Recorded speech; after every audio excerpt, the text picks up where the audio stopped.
manusia tidak diciptakan oleh Allah dan tidak diperintah oleh Allah Subhanahu wa ta'ala kecuali untuk menyembah dan beribadah kepada Allah, menjadi hamba Allah, dan menjauhkan diri dari larangan-larangan yang menghalangi tercapainya kemenangan gemilang dunia dan akhirat. Tangga kebahagiaan inilah yang menjadi sumber kemakmuran,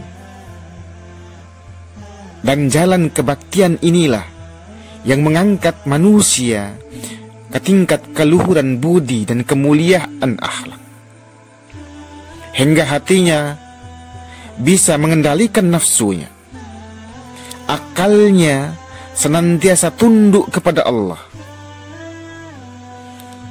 Berkat hati yang selalu ingat akan kebesaran dan keagungan Allah Subhanahu wa ta'ala. Dan Islam tidak dipakai sebagai alat untuk kepentingan-kepentingan dunia demi kepuasan nafsu pribadinya, menghalalkan segala cara, bahkan agama dipertaruhkan untuk kepentingan-kepentingan dunia dan nafsunya. Maka dengan tegas Allah Subhanahu wa ta'ala ingatkan kepada kita manusia, afara'aita man ittakhadha ilahahu hawa. Maka pernahkah kamu melihat orang-orang yang menjadikan hawa nafsunya sebagai Tuhannya? Wa adallahu Allahu ala ilmin, dan Allah membiarkannya sesat dengan pengetahuannya. Khatama ala sam'ihi wa qalbi, dan Allah telah mengunci pendengaran dan hatinya. Wa ja'ala ala basarihi ghishawah, dan Allah menjadikan penglihatannya tertutup dari petunjuk Allah. Faman yahdihi min ba'dillah, dan siapakah yang mampu memberi petunjuk setelah Allah membiarkannya sesat? Afala tadhakkarun, afala tadhakkarun. Kenapa kamu tidak mengambil pelajaran? Saudaraku, kalau dalam satu keluarga,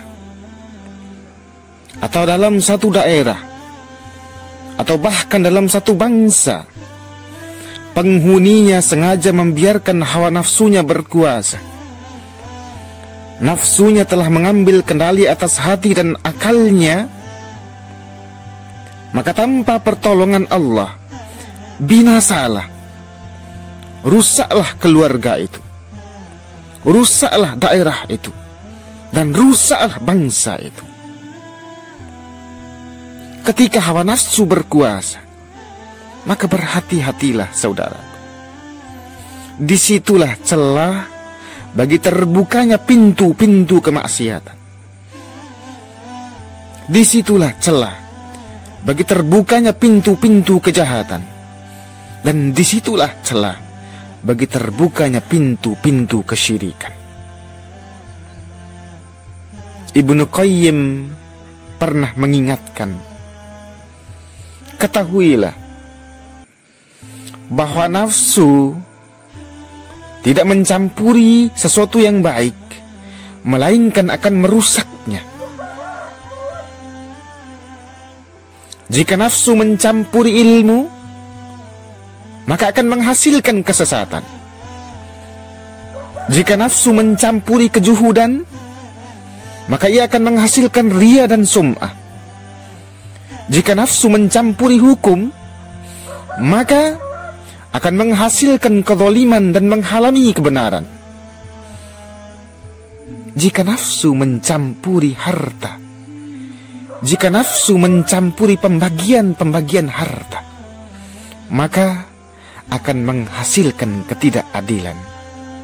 Dan jika nafsu mencampuri ibadah, maka akan menghasilkan gangguan terhadap ketaatan kepada Allah dan kedekatan kita dengan Allah. Saudaraku, kendalikan nafsu. Kendalikan nafsu. Mintalah perlindungan kepada Allah agar jangan sampai kalah dalam usahamu merantai nafsu. Berdoalah kepada Allah Subhanahu wa ta'ala. Allahumma ati nafsi taqwaha. Ya Allah, anugerahkanlah pada jiwaku ketakwaan. Wa zakkiha anta khairu man zakkaha.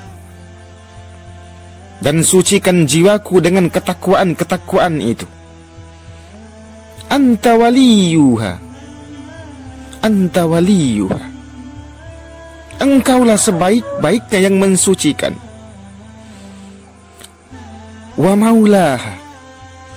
Dan engkaulah yang menjaga dan melindunginya. Saudaraku, untuk merantai nafsu itu juga, perbanyaklah beristighfar kepada Allah Subhanahu wa ta'ala.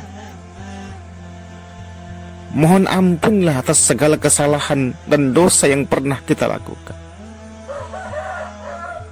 Perbanyaklah membaca Al-Quran, agar sedikit tidak nafsu bisa kita rantai dengan ayat-ayat Allah. Dan satu yang perlu diingat jemaah rahimakumullah, jangan jauhi orang-orang soleh. Jangan jauhi orang-orang soleh, karena di situ ada mutiara ilmu untuk mendekatkan diri kepada Allah Subhanahu wa ta'ala.